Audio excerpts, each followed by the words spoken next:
फिर यहाँ के अपने ब्राह्मण समाज के कुछ नेताओं को दिल्ली में बुलाने का काम किया, कहते बताओ कैसे संभाला जाए वो चुनाव तक, चुनाव के बाद फिर देख लेंगे।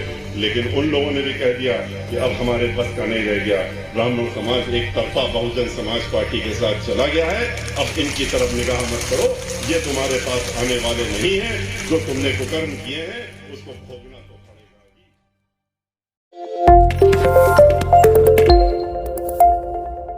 मंच पर उपस्थित बहुजन समाज पार्टी के सभी सम्मानित नेतागण, यहाँ पर इतनी बड़ी संख्या में इतनी देर से यहाँ पर आए हुए हमारे सभी बहुजन समाज पार्टी के समर्थक, शुभचिंतक, यहाँ श्री नकुल दुबे जी उत्तर प्रदेश के पूर्व कैबिनेट मंत्री तथा संतोष बेलदार जी, जिनको की बहन मायती जी ने आपके बीच में अपना आशीर्वाद देकर के आपका आशीर्वाद प्राप्त करने के लिए भेजा है, तथा यहाँ माताएं, बहनें और बुजुर्ग और हमारे मीडिया के साथ में भाइयों, आपके बीच में अब सब कुछ सामने है।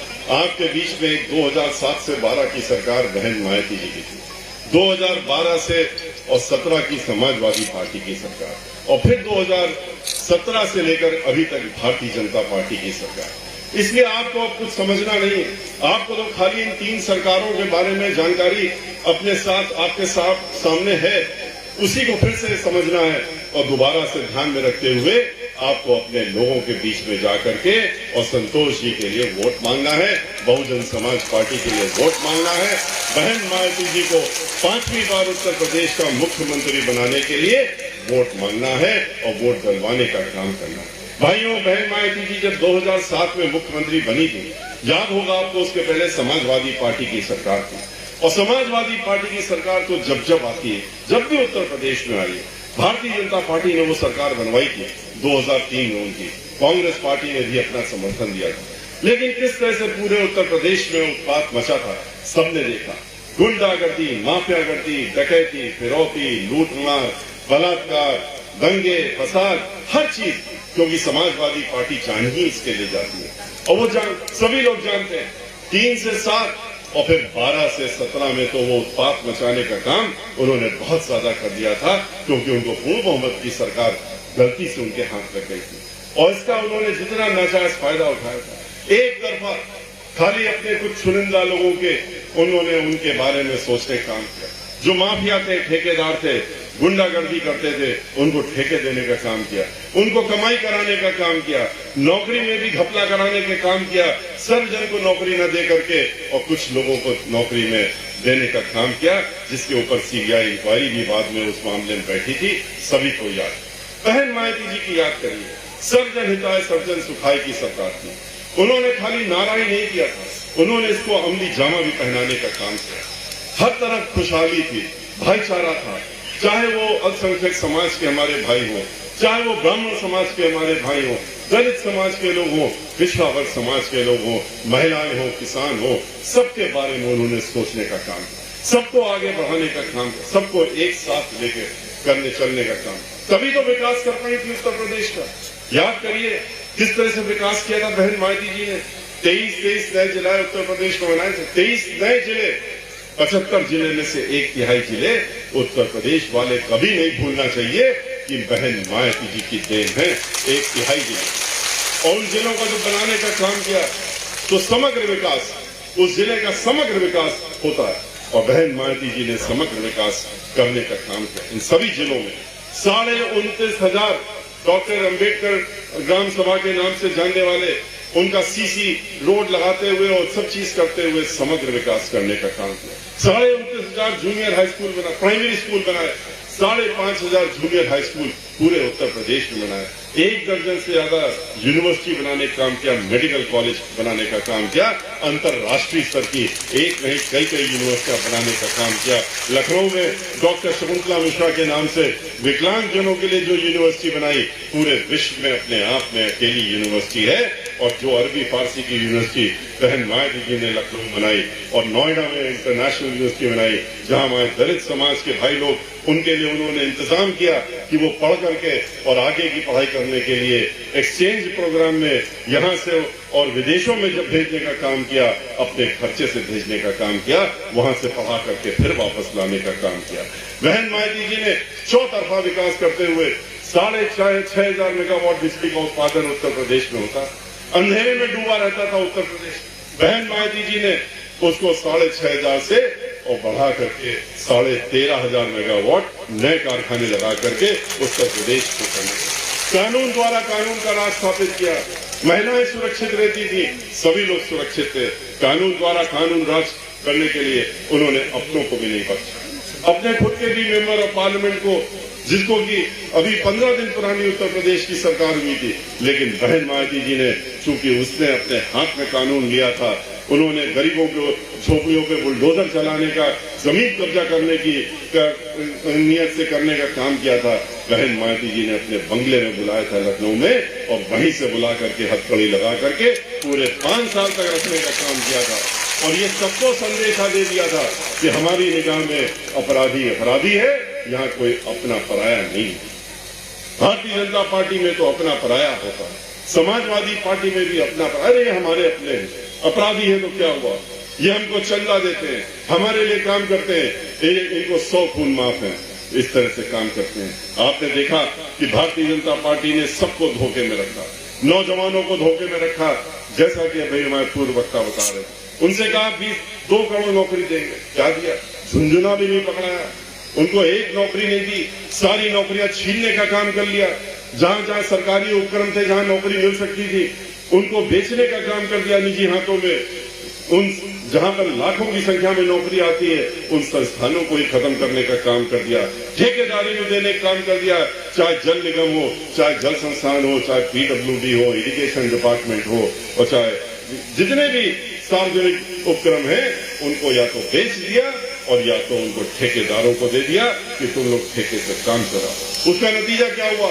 नौकरियां खत्म हो गई, नौकरियां नहीं मिली, लोगों को सड़क पे आ गए। उन्होंने आंदोलन किया तो उनके ऊपर लाठियां चलाने का काम किया, उनका सर खो दिया। और जब उन्होंने कहा कि ये आपने क्यों किया, आपने वादा किया था, हम तो इसलिए मांग कर रहे थे, तो कहते हैं कि तुमको समझ लेना चाहिए था, हमको पहचान नहीं पाए उस तक।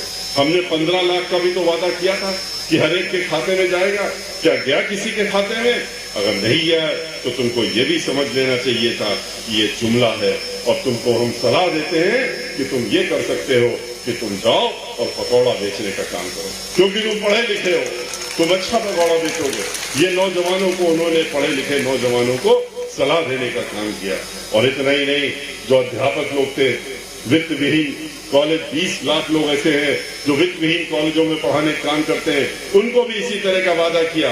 उनसे भी कहा हम तुम्हारे सम्मानजनक, ये पहले समाजवादी पार्टी ने किया, फिर भारतीय जनता पार्टी ने किया, हम तुम्हें सम्मानजनक मानदेय देने का काम करेंगे, नियमावली बना देंगे। उन लोगों ने वोट डालने का काम किया। 20 लाख लोग हैं ऐसे, उनके परिवार मिला लीजिए तो 1 करोड़। और उसके बाद क्या मिला? 5 साल उन्होंने धोखा दिया, 5 साल इन्होंने धोखा दिया, और फिर वही लाठी, फिर वही डंडे। जब आंदोलन किया, सर फोड़ दिया, और एक महिला ने तो सर मुड़ा लिया अपना, और सर मुड़ाने के साथ साथ में लखनऊ के सचिवालय के सामने जब पूछा लोगों ने, मीडिया के लोगों, तुमने सर क्यों मुड़ाया, तो उसने क्या कहा? उसने कहा हम इस सरकार की अंत्योष्टि घोषित कर रहे हैं और इसलिए हम सर मुड़ा। हमारे मुख्यमंत्री जी इतने नाराज हो गए, इतने नाराज हो गए उस वक्तव्य से कि उन्होंने क्या कहा मीडिया से, आप लोगों ने भी पढ़ा होगा, उन्होंने जवाब में दिया, कहा नाराजगी में आकर के, और कहते क्या है? कहते हैं ये अध्यापक लोग जिनको लाठियां पड़ी, ये इसी के लायक है। ये अध्यापक कौन बनता है, उन्होंने ये भी बताने का काम किया।